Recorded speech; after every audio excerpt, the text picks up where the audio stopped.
दोस्तों, जो महान लोग होते हैं, सक्सेसफुल लोग होते हैं, जो बड़े अचीवर्स होते हैं, तो उनकी कहानियां हमें काफ़ी ज़्यादा इंस्पायर करती हैं, मोटिवेट करती हैं, काफ़ी फैसिनेटिंग स्टोरीज रहती है। और इसी के साथ साथ उनकी कहानियां जो होती हैं, उनकी जो रियल कहानियां होती हैं, उनके जो जीवन के लेसन्स होते हैं, उसमें से हम बहुत सारी चीज़ें जो हैं वो सीख सकते हैं।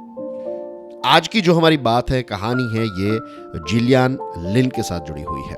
ब्रिटिश बैलरीना, दुनिया के बेस्ट कोरियोग्राफर्स में से एक। इतना ही नहीं, जिलियन जो है वो एक मल्टी मिलियनर भी है। सर केन रॉबिन्सन नाम के एक एजुकेटर हैं, क्रिएटिविटी के एक अथॉरिटी है। तो अपनी स्पीचेस में सर केन रॉबिन्सन जो है वो जिलियन लिन की कहानी लोगों के साथ शेयर करते हैं। क्या है जिलियन की कहानी? बेसिकली जिलियन जब छोटी बच्ची थी तब वो ऑफ कोर्स स्कूल में थी। तो स्कूल के जो टीचर थे उन्होंने एक पत्र लिखा जिलियन के पेरेंट्स को और कहा कि जिलियन जो हैं ये बहुत ही फिजिटी है। फिजिटी का मतलब ये है कि वो हमेशा बेचैन रहती हैं, राइट, दूसरों को डिस्टर्ब करती रहती हैं, पढ़ाई में उतना कोई खास ध्यान नहीं है, पढ़ाई में उसका परफॉर्मेंस अच्छा नहीं है एंड थिंग्स लाइक दैट। तो टीचर ने ये सजेशन दिया था कि आप जिलियन जो है उसको ये नॉर्मल स्कूल में से हटाकर जिलियन का दाखला जो है वो किसी स्पेशल स्कूल में करवा दीजिए।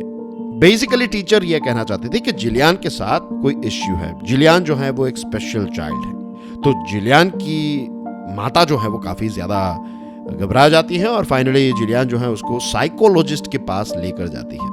अब ये साइकोलॉजिस्ट जो है वो जिलियन की मदर के साथ बातचीत कर रहे थे और टाइम टू टाइम वो जिलियन को ऑब्जर्व भी कर रहे थे। तो फिर साइकोलॉजिस्ट जो है उन्होंने कुछ समय के बाद जिलियन की मदर के साथ कुछ उनको बातें करनी थी। तो कहा कि जिलियन आप यहाँ पर बैठिए, मुझे आपकी जो मम्मी है उनके साथ कुछ बातें करनी है, तो आप इस कमरे में बैठिए, थोड़ी देर में ही हम आते हैं, ठीक है। तो जैसे ही साइकोलॉजिस्ट जा रहे थे तो वहां पर एक रेडियो पड़ा था। तो साइकोलॉजिस्ट ने वो रेडियो जो है उसको ऑन कर दिया और रेडियो में एक गाना बज रहा था, एक म्यूजिकल गाना जो है वो बज रहा था।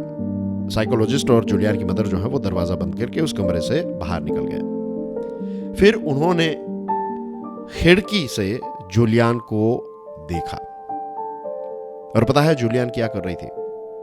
जुलियन नाच रही थी। उसके चेहरे पर वो खुशी थी, उसके चेहरे पर वो चमक थी and she was just lost in the music. वो उस म्यूजिक में खो गई थी, वो खुलकर नाच रही थी। तब साइकोलॉजिस्ट ने जिलियन की मदर को कहा कि she is not sick, she is a dancer.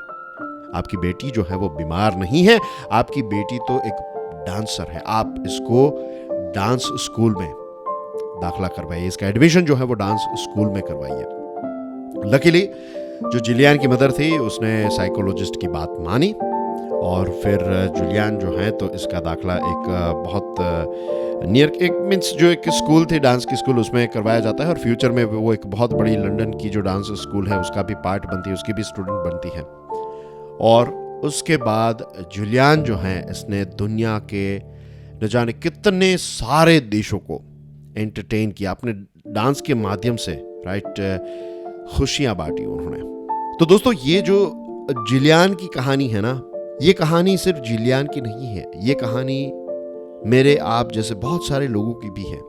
हमारे अंदर भी वो स्पेशल टैलेंट रहता है जो आज भी हिडन है। अनफॉर्चुनेटली ये हमारा हिडन टैलेंट जो है वो कभी बाहर ही नहीं आ पाया। उसके पीछे बहुत सारे रीजंस हो सकते हैं। एक कॉमन रीजन जो नजर आता है मुझे वो यही है कि हमेशा हमारी यूनिकनेस जो है, हम सब यूनिक हैं, लेकिन हमें नापने के लिए जो मेजरमेंट्स यूज किए जाते हैं वो सेम ही रहते हैं कि कितने मार्क्स आए, कैसा आपका परफॉर्मेंस रहा स्कूल में, right, and things like that. We all get measured by identical, almost archaic academic yardsticks in school.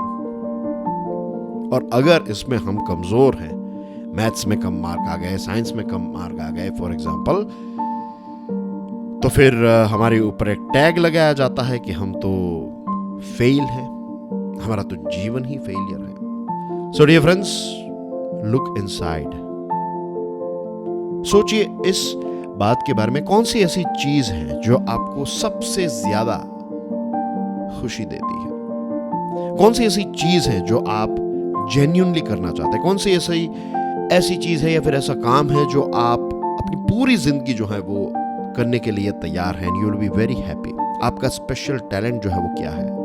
Look inside, find that thing that is hidden with in you. मुझे लगता है शायद हमें भी जो जिलियन के साइकोलॉजिस्ट थे, ऐसे ही कोई साइकोलॉजिस्ट चाहिए। We need someone who can spot the real talent inside us. Someone who turns on the radio and lets the music